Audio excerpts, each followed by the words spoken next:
Previous lectures में आपने hydrogen spectrum देखा, उसी से रिलेटेड या मिलता जुलता आपका atomic model of Bohr's model of atom है।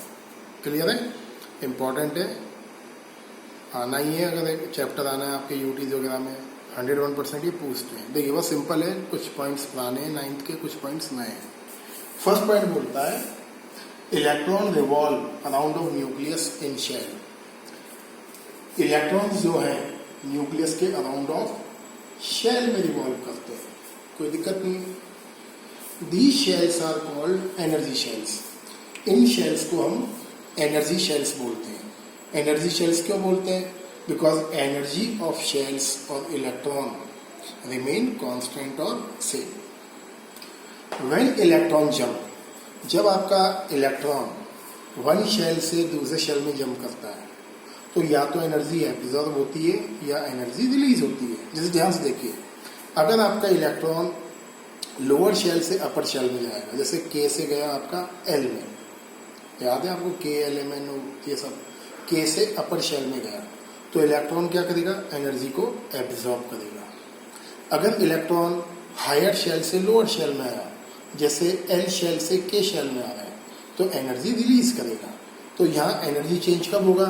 जब इलेक्ट्रॉन या तो लोअर शेल से अपर शेल में जाएगा या अपर शेल से लोअर शेल में आएगा। क्लियर? जब ऊपर से नीचे आएगा क्या होगा? एनर्जी का एमिशन। नीचे से ऊपर जाएगा क्या होगा? एनर्जी का एब्जॉर्प्शन। क्लियर है? फोर्थ पॉइंट बोलता है energy difference between two shell is equal E2 minus E1। ये फॉर्मूला पढ़ा हुआ है हमने हाइड्रोजन स्पेक्ट्रम में। जब इलेक्ट्रॉन वन शेल से अदर शेल में जंप लगाता है, E1 मतलब जहाँ से इलेक्ट्रॉन जा रहा है, E2 जहाँ को जा रहा है। जैसे मैंने बोला N1 से N5 में गया तो E1 किसके लिए लिखोगे? N1 के लिए। E2 किसके लिए लिखोगे? N5 के लिए। जैसे इलेक्ट्रॉन ने वन शेल से किसी दूसरे शेल में जंप लगाया तो जंप लगाने पर कितना एनर्जी एब्जॉर्ब हुआ, रिलीज हुआ, इसका फॉर्मूला क्या है? Equal 2.18 10 to the power minus 18 1 upon n1 square minus 1 upon nt square। Already करा हुआ है डिस्कस, न्यूमेरिकल्स भी करें प्रीवियस टॉपिक्स में वीडियो में। नेक्स्ट पॉइंट बढ़ते हैं। देखिए नेक्स्ट पॉइंट देखिए, पॉइंट नंबर 5। इलेक्ट्रॉन केवल उन्हीं शेल्स में रिवॉल्व करता है। अब ध्यान से सुनना, ये पॉइंट, ये नया पॉइंट है, 9th वगैरह नहीं है, ये सारे पॉइंट नए हैं। जैसे आपने बोला ये के शेल है, एल शेल है, हमारे अकॉर्डिंग काम नहीं चलता। जैसे आपने बोला ये न्यूक्लियस है, आपने बोला के शेल यहाँ है। एक एटम के पर्टिकुलर शेल का पर्टिकुलर डिस्टेंस होता है। ऐसा नहीं अपनी मर्जी आया जहाँ आपने के शेल लगा दिया, एल शेल लगा दिया। ये डिस्टेंस एक पर्टिकुलर डिस्टेंस होता है। किसी एटम के लिए वैल्यू कांस्टेंट होती है। क्या वैल्यू होती है? Electron revolve on the such orbit in which angular momentum, angular momentum का फॉर्मूला है mvr। m क्या है? Mass of electron, v velocity of electron, और r क्या है? Radius of shell. ये रेडियस है। जैसे ये न्यूक्लियस बनाया आपने, ये के शेल बनाया, तो ये के शेल का क्या है? रेडियस है। तो कॉन्सेप्ट ये है इलेक्ट्रॉन ओनली उन्हीं शेल्स में या ऑर्बिट में रिवॉल्व करता है जिस शेल में इलेक्ट्रॉन का angular momentum is always equal NH/2π। मतलब इलेक्ट्रॉन केवल उसी शेल में रिवॉल्व करेगा जिस शेल के लिए इलेक्ट्रॉन का एंगुलर मोमेंटम mvr किसके इक्वल हो? NH/2π के इक्वल हो। जहाँ जिस ऑर्बिट में वैल्यू सेटिस्फाई हो जाएगी, डेट ऑर्बिट इज पॉसिबल। जिसमें वैल्यू सेटिस्फाई नहीं होगी मतलब वो ऑर्बिट पॉसिबल नहीं है। H पता ही आपको, प्लैंक कांस्टेंट है, n नंबर ऑफ ऑर्बिट है, ऑर्बिट नंबर 3rd है, 4th है, 5th है। k को हम क्या बोलते हैं? फर्स्ट ऑर्बिट, l को सेकंड ऑर्बिट, m को थर्ड ऑर्बिट, एंड सो।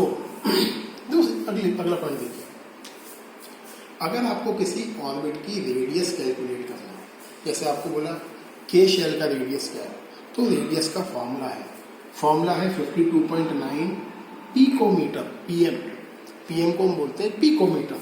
क्या वैल्यू होती है? 1 पिकोमीटर इक्वल 10 की पावर -12 मीटर। ये वैल्यू ध्यान रखना। एटम बहुत छोटा होता है तो यूनिट भी क्या लिया हमने? छोटी।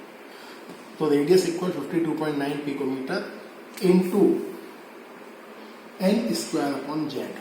एन क्या है? नंबर ऑफ ऑर्बिट, और जेड क्या है? Atomic number. जेड किसको हम बोलते हैं? Atomic number. करके दिखेंगे, अभी न्यूमेरिकल्स करेंगे इस टॉपिक के बाद। एन क्या है? Number of orbit. Next point बोलता है बोर। ये डेफिनेशन इंपॉर्टेंट है। अब ये क्या इंपॉर्टेंट है, ध्यान से देखिए आप। देखिए ये है बोर्स ऑर्बिट।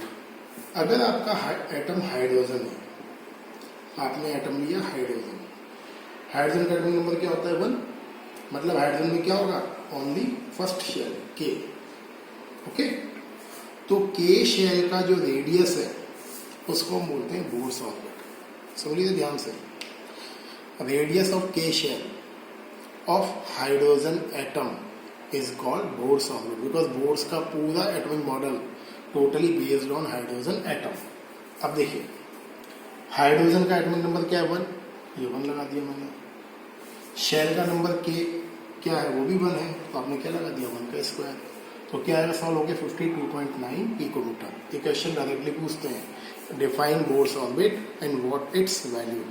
तो बोर्स ऑर्बिट का डेफिनेशन, के शेल का जो रेडियस होता है that is called Bohr's orbit या बोर्स रेडियस।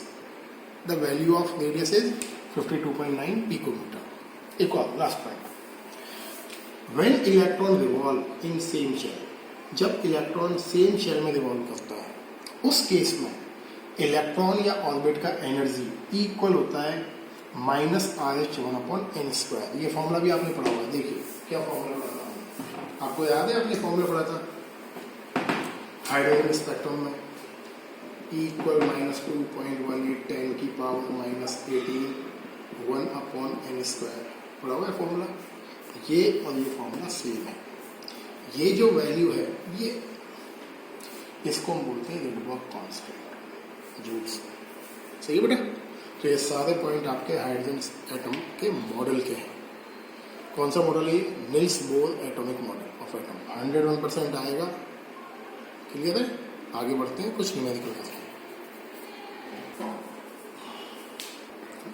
देखिए न्यूमेरिकल देखिए आप, जेईई एडवांस का न्यूमेरिकल है IIT का। क्वेश्चन क्या पूछा है? आपके स्कूल लेवल पर तो नहीं आएगा, फिर भी देख लीजिए। किसी इलेक्ट्रॉन का वेलोसिटी है 90% वेलोसिटी ऑफ लाइट। मतलब कोई इलेक्ट्रॉन वेलोसिटी ऑफ लाइट से कि 90% स्पीड से मूव कर रहा है। मतलब क्या है? 90/100 इंटू लाइट का वेलोसिटी क्या है? 3 × 10⁸। ओके, 0 से 0 कट, 0 से 1 कट हो जाएगा। क्या बचेगा? 27 × 10⁷। और शॉर्ट करोगे 2.7 10⁸। ये लाइट का वेलोसिटी, इसका वेलोसिटी है। ओके, ऑर्बिट का नंबर सेकंड है, रेडियस ऑफ ऑर्बिट 10 पिकोमीटर है। आपको बताना है ये ऑर्बिट पॉसिबल है या नहीं है। मतलब आपको एक डेटा दिया हुआ है जेईई के क्वेश्चन पेपर में, इस डेटा को आपको लेकर चेक करना है कि ये ऑर्बिट जो है n = पॉसिबल भी है या नहीं है। तो करना क्या है? फॉर्मूला लगाना है mvr = n/2π। m क्या है? Mass of electron. क्या वैल्यू होती है? 9.1 10⁻31 kg। वेलोसिटी कितना लिया आपने? देखिए 2.7 × 10⁸। रेडियस 10 पिकोमीटर है। चेंज करोगे क्या हो जाएगा? 10 × 10⁻12 मीटर। क्या बन जाएगा ये? Equal 10⁻11 metre. तो क्या कर दोगे? 10⁻11 इक्वल n का वैल्यू क्या है? 2 है, ये लिखा हुआ देखो। h का वैल्यू 6.625 10⁻34 अपॉन 2 × 3.14। अगर ये वैल्यू सॉल्व करने पर और ये वैल्यू सॉल्व करने पर इक्वल आ जाता है तो आपका आंसर होगा यस। अगर इक्वल नहीं आता है तो आपका आंसर होगा नो। मतलब ये ऑर्बिट पॉसिबल नहीं है। कर लोगे कैलकुलेशंस? बड़े आगे एक और देखते हैं। नेक्स्ट न्यूमेरिकल देखिए रेडियस के ऊपर। आपको रेडियस कैलकुलेट करना है second orbit of lithium +3 ion. Okay, अब सेकंड ऑर्बिट मतलब n = 2 है और एटॉमिक नंबर क्या है लिथियम का? 3। फॉर्मूला क्या है? R = 52.9। तो देखिए सेकंड ऑर्बिट है, एटॉमिक नंबर ऑफ लिथियम 3 है, थर्ड नंबर का एटम है, क्या निकालना है radius 52.9 into N square upon Z. Formula पढ़ा हुआ है आपने, क्या हो जाएगा 52.9, एन का वैल्यू क्या है 2 का होल स्क्वायर, जेड क्या है 3 पिकोमीटर। कर लो कैलकुलेशन, सिंपल है।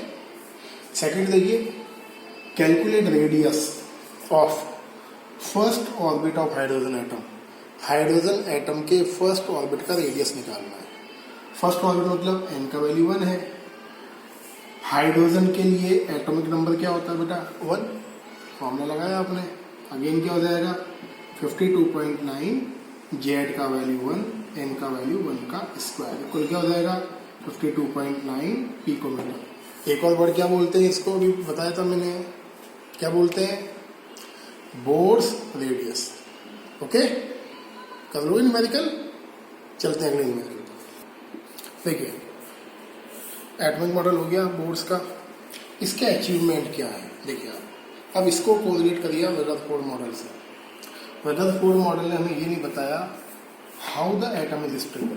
वहाँ बोला था रदरफोर्ड में लिमिटेशंस में, if electron revolve around of nucleus it should fall in nucleus. क्यों? इलेक्ट्रॉन नेगेटिव चार्ज है, न्यूक्लियस का चार्ज पॉजिटिव है, तो force of attraction will be developed. But ऐसा नहीं होता है, and he could not explain. This point is explained by Bohr's model of atom in detail. Bore क्या बोलता है, when electron revolve around of nucleus, देखिए when electron revolve around of nucleus, a two category of force work.